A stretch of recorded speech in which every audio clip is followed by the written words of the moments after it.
The Whitmore Grand Ballroom glittered with golden light, and the murmur of 80 guests celebrating 50 years of Richard and Patricia Davis.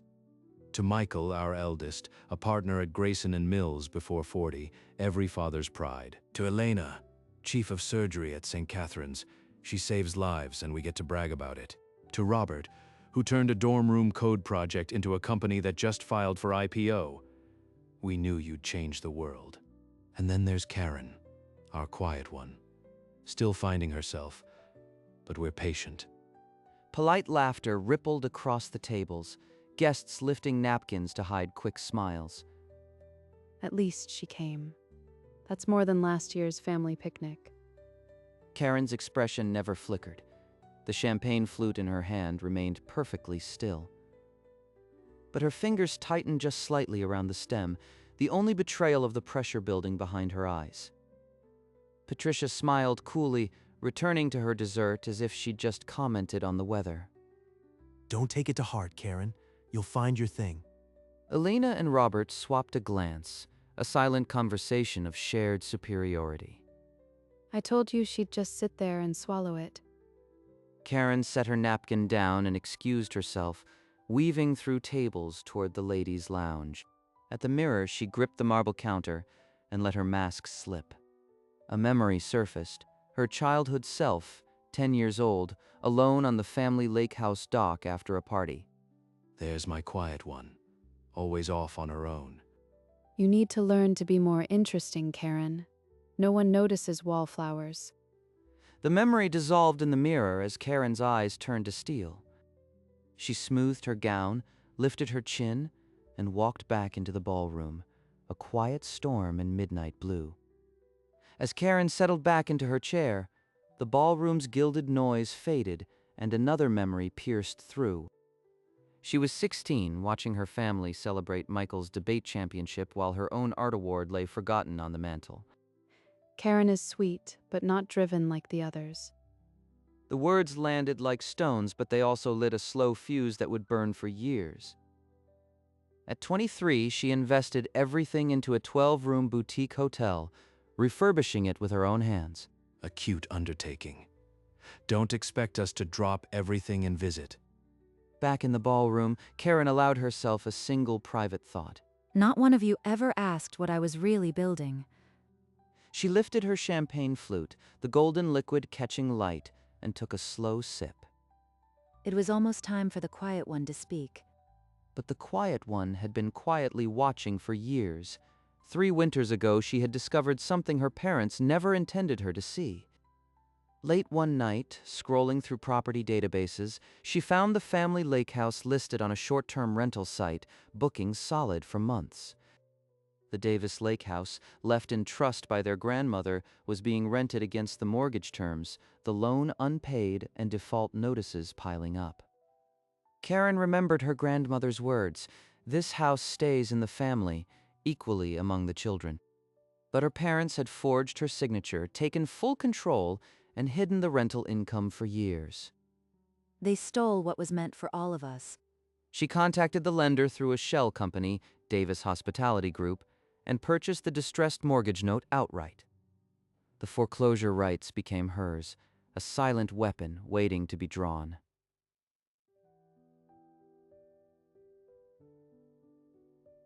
Now, in the ballroom, the weight of that secret sat comfortably in her clutch, not yet revealed, but ready. Not tonight, but soon. The quiet one had been building toward this for 8 months, ever since she walked into the Whitmore Grand as its owner.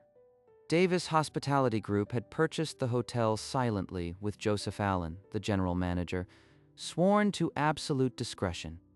Not a word, Joseph. Not to the staff, not to the press, and especially not to my family. Understood, Ms. Davis. The anniversary booking has been switched to a permanent comp. Your parents will be treated as honored guests, but they'll never know who's paying. Karen reviewed the reservation, the ballroom, the orchestra, the dinner, all listed at 0 balance.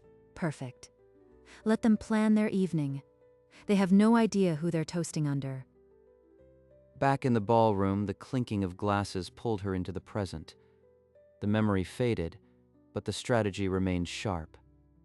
Joseph Allen walked past the table, his eyes meeting hers for a fraction of a second, a deliberate nod that said ready. Showtime. She adjusted her earring and matched his nod with an almost invisible tilt of her head. Did I mention Robert's company filed for a $100 million IPO this morning? My son, the tech giant. Elena separated conjoined twins yesterday. The hospital board sent her a personal commendation. Karen's phone glowed with a single text from Andrew, Aspen closed. I love you. Everything was falling into place. Joseph passed the table once more, his gaze meeting hers for an extra beat. The signal would come after the dessert course. She glanced at the back of her dessert spoon, the reflection showing a woman utterly still, utterly ready. To family, the only thing that truly matters. May the Davises always stand together. Karen raised her glass with the others, the champagne catching the chandelier light, her lips barely curved. Here we go. Joseph headed toward the small stage at the front of the ballroom, his gait unhurried but deliberate. It's good you're here, Karen. Maybe next time you'll have news to share too. Perhaps I do, Elena. Patience.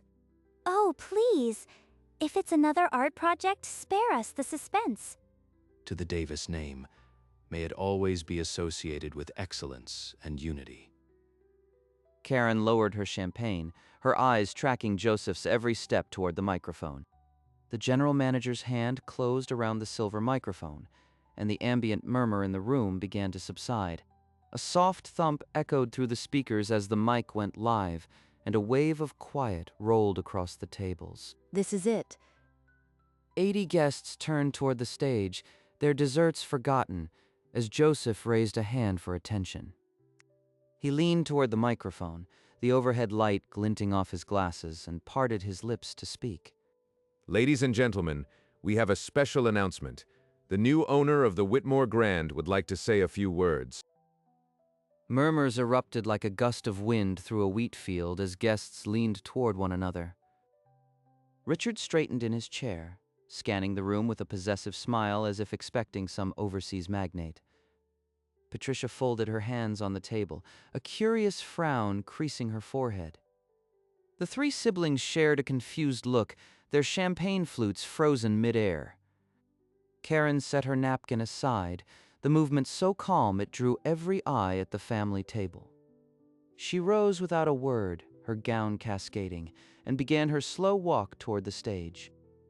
Gasps scattered across the ballroom as guests realized it was the quiet daughter herself. Michael's jaw dropped. Elena's hand flew to her mouth. Robert's face went pale. By the time Karen reached the stage, the room had fallen completely silent, Joseph stepping aside with a respectful nod. Good evening. For those who don't know me, I'm Karen Davis and I own this hotel. A collective gasp broke the silence, then scattered applause mixed with stunned whispers. Richard's face drained to ash, his champagne flute slipping an inch before he caught it. Patricia's smile froze, her lips parting as if the words had physically struck her. Mom, Dad, congratulations on 50 years. The room, the catering, the orchestra, it's all on me tonight. Michael mouthed a word none could hear, while Elena and Robert gaped like grounded fish. I also want to thank my husband, Andrew. He couldn't be here. He's closing on our second property in Aspen tonight. A ripple of excitement moved through the room, phones lifted as guests tried to capture the moment.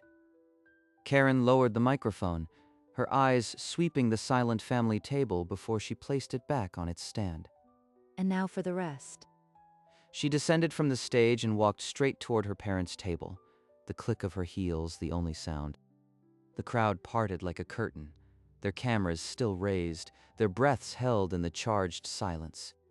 What is she doing now? Karen reached into her clutch and removed a folded document, the hotel's embossed letterhead catching the light. Richard's face turned a shade paler, his fingers gripping the table's edge as if bracing for a physical blow. Patricia's eyes narrowed, a thread of alarm finally breaking through her frozen composure. The three siblings leaned forward, their earlier smugness replaced by a visible dread spreading across their faces. Karen stopped directly before her father, the document held loosely but deliberately in her grip. Silence pressed in from every corner of the ballroom as she looked him straight in the eye. There's more.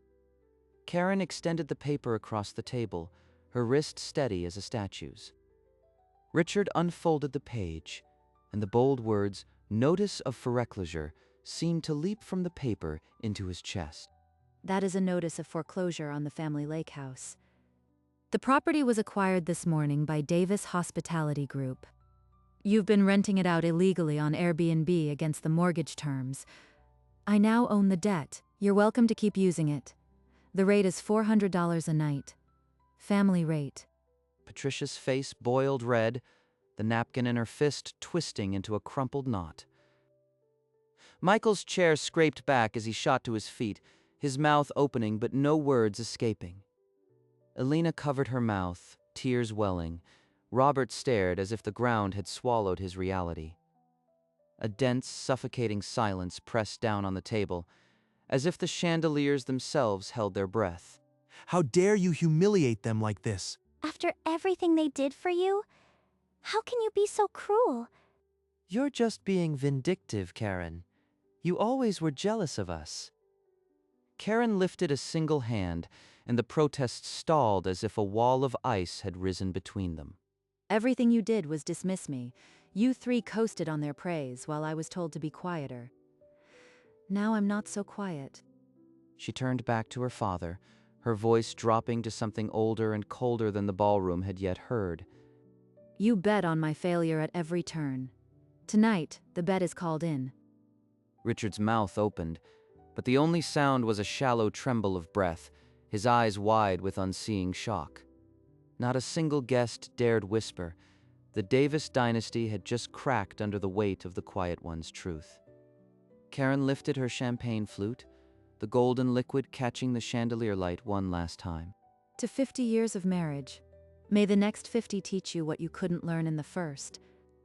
She drank, the cool bubbles sliding down her throat as if sealing an oath. Then she set the glass down with deliberate precision, the sound barely a whisper on the white linen. Without a flicker of warmth, she leaned toward her mother and pressed a kiss to her frozen cheek. Goodbye. She straightened and turned, her gown rippling like a dark tide pulling away from the shore. Joseph Allen already stood at the ballroom doors, one held open as if he had scripted this exit months ago.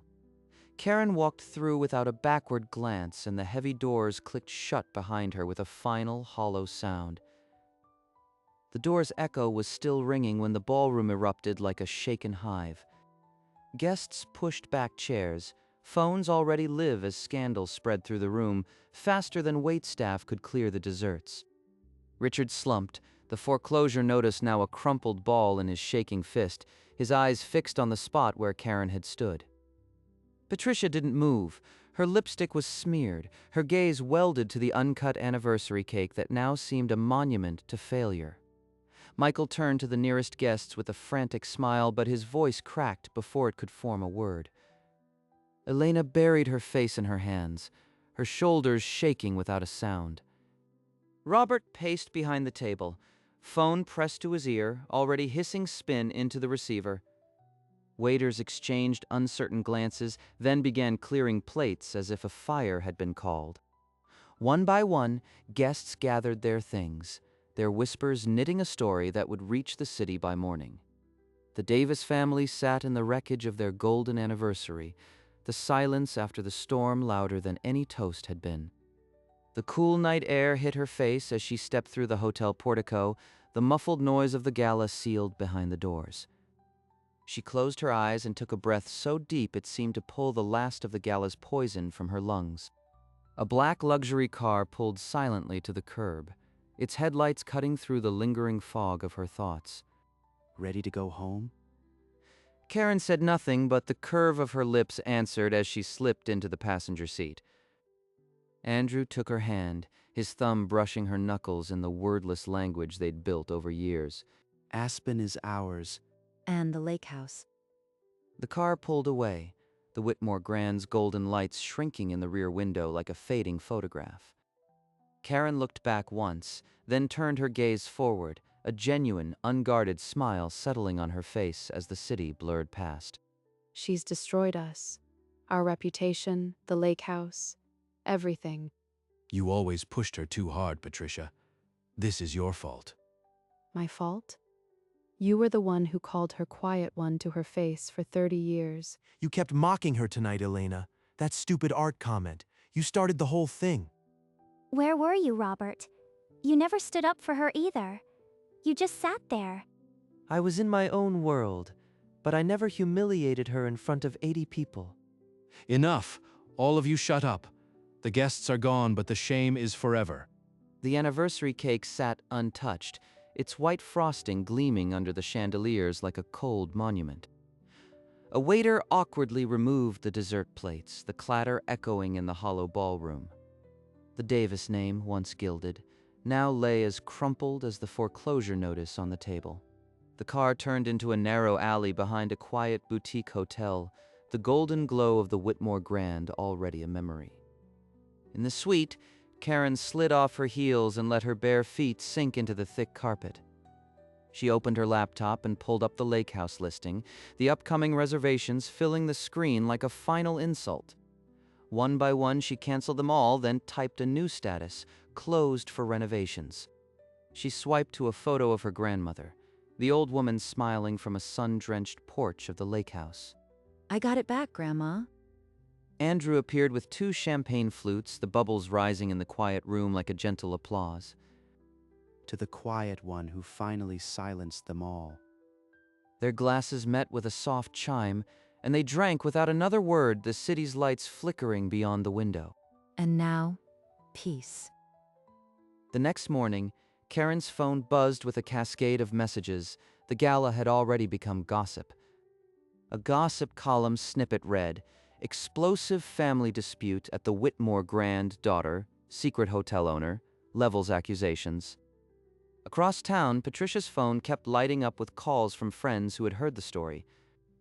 She stopped answering after the 3rd call, sinking deeper into the sofa. Richard sat at the kitchen table, staring at the lake house reservation page until he finally clicked cancel. Karen opened her family group chat, scrolled past the unanswered accusations, and deleted the entire thread. By 10 o'clock, she was stepping into her office at the Whitmore Grand, the hum of the lobby below welcoming her. Let them gossip. I have a hotel to run. She pulled up the hotel's financials and got to work, her parents' world already shrinking in the rear view. She did not look back. Karen's car rolled up the curved drive of the lake house, the afternoon sun filtering through the pines. She pushed open the heavy front door and stepped into the hush. No renters, no noise, only old wood and clean light. In the corner, she knelt and placed a small cluster of white lilies beside her grandmother's rocking chair. On the mantel, the photograph of her grandmother at the lake house had not moved in decades. Karen lifted the frame, touched the glass, then set it back with care. Andrew, I've decided. I'm turning it into a writer's retreat. Something beautiful, the way she would have wanted. She listened to his reply, a smile spreading across her face, then hung up. Outside, a workman was driving a new sign into the grass. Avery House, private retreat, by invitation only. Karen stepped onto the porch, watching the golden light catch the carved letters on the sign. Welcome home. In the Davis home, the silence was heavier than any argument had been. Patricia turned the page and stopped at a snapshot of Karen at 10, clutching a paintbrush. She was always so stubborn. Maybe she was right. Richard appeared in the doorway, his shadow stretching long across the floorboards. He didn't speak. He just lowered himself into the chair opposite her, the same chair he'd sat in for 40 years. Between them, a faded photograph of their wedding day sat on the side table, a relic from a time when they still mistook applause for love. Patricia shut the album, a thin cloud of dust puffing into the air like a final sigh. Neither reached for the phone. The knowledge that Karen wouldn't answer sat between them, heavier than the silence. She built a whole empire and we never saw it. Richard stared at the fire, his hand limp. Outside, the neighborhood lived on, oblivious to the quiet devastation within. In Aspen, the road wound through evergreens before delivering them to the wooden balconies of their new resort. Karen stood at the railing, the valley opening below her like a map of everything she had built.